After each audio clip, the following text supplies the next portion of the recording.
Hey everybody, my name is SPAZ and I'm a CD junkie.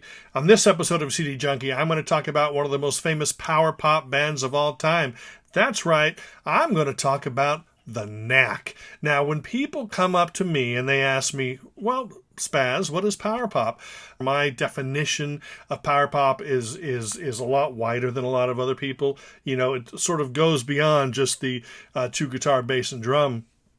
But in sort of the simplest terms, when they ask me to describe that music, I'll just ask them, do you like the Knack? Or do you remember the Knack, Good Girls Don't? It's a perfect example of power pop. And in a way that sort of describes the genre. My Sharona is a more difficult sell because My Sharona is more of a rock song. It doesn't sound like a power pop song in what people consider power pop.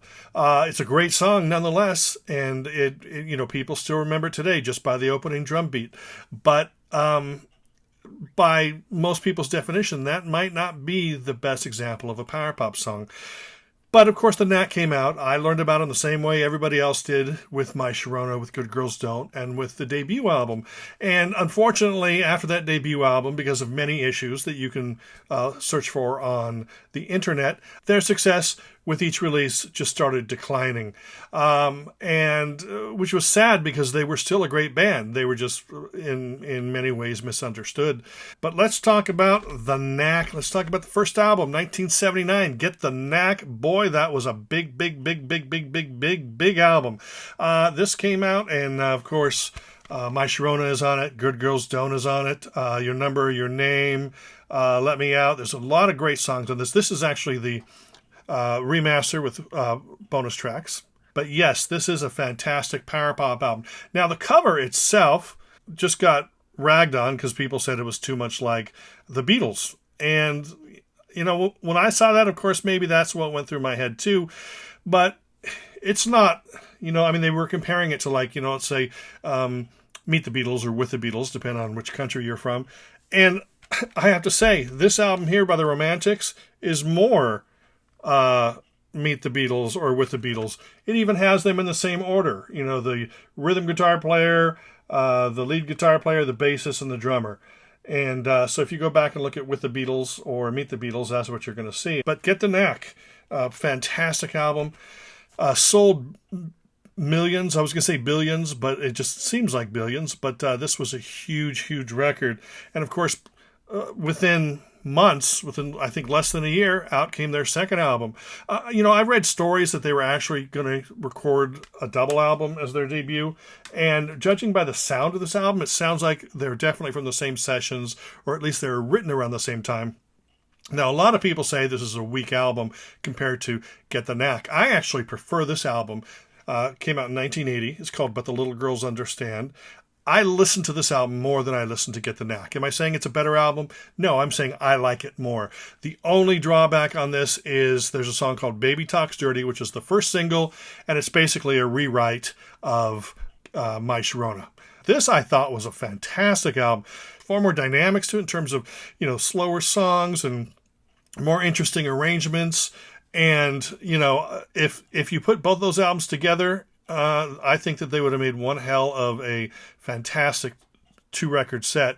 This is, of course, the expanded edition with bonus tracks. And by this time, of course, there was Nuke the Knack. Everybody was just you know, the critics were anti-Knack.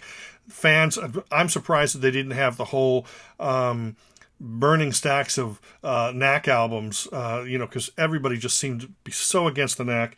And it was so sad because, like I said, this is really an album that you need to go back and investigate. It's totally underrated. Underrated again, you know, they sort of drew back, licked their wounds, and decided, let's do something different.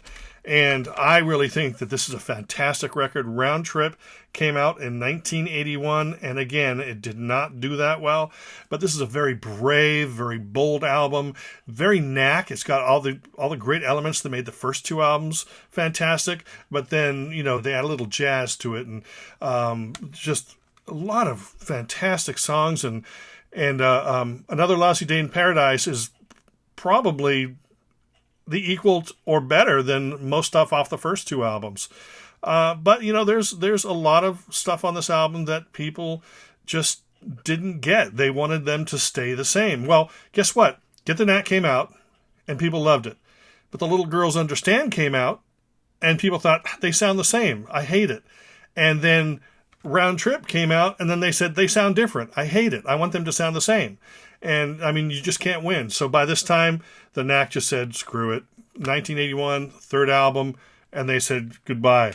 Well, of course, over time, they decided, let's get back into this. So by 1991, they released Serious Fun. Is this a great album? No, it's not a great album. It's a good album, yes. The production is a little hard rock. I mean, Doug Fieger here had long hair. Bruce Gary, the drummer, was long gone. He did not return. But Prescott Niles and Burton Navarre and Doug Fieger were there. This is, of course, the version with bonus tracks. It's, you know, Rocket of Love is a fun song, but like I said, there's a lot of stuff on here that didn't need that beefy early 90s hard rock recording. Still lots of great pop moments on it. I don't think this is their best, but I think that you should definitely still check it out, especially if you find the out-of-print ones with bonus tracks. Then they sort of stepped back again, disappeared. I think they would pop up every now and then with live stuff. But then by 1998, out comes Zoom, and that was a return to the power pop roots. Everybody fell in love with this record. It is a great record. Terry Bozzio from Missing Persons and Frank Zappa plays drums on this, I believe. Fantastic album. Totally overlooked because I believe it came out on Rhino originally, and it was overlooked because it wasn't getting in the charts. Great power pop album. This is the expanded edition that Omnivore put out, so it's got bonus tracks on it. Fantastic release that you should own if you are a Knack or power pop fan. Do not ignore that album. Then in 2001 came just a really stripped down version of the Knack. They certainly didn't have a lot of money to pay for big studio production.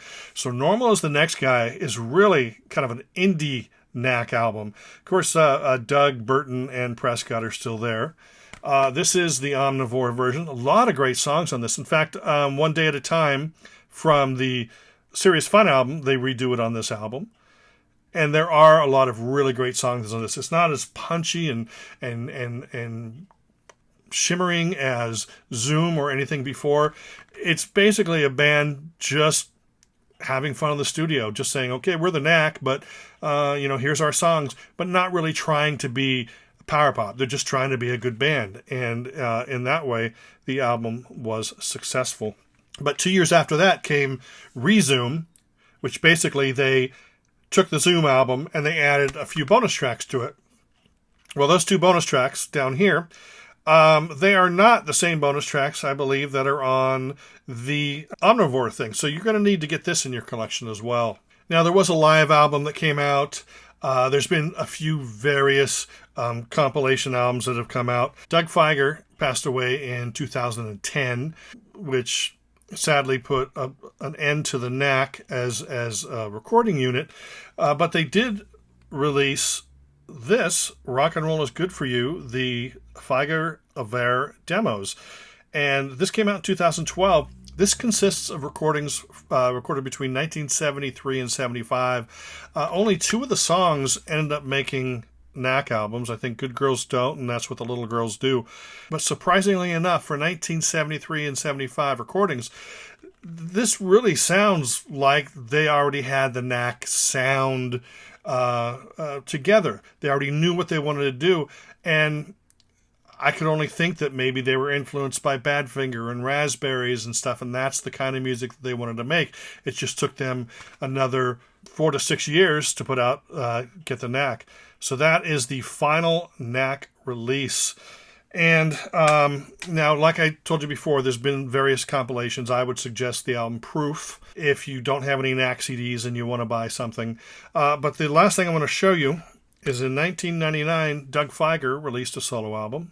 It's a great Doug Fieger album. If you love Doug's voice and songwriting style, you're definitely going to love that. Well, that's it with this video focusing on the Knack.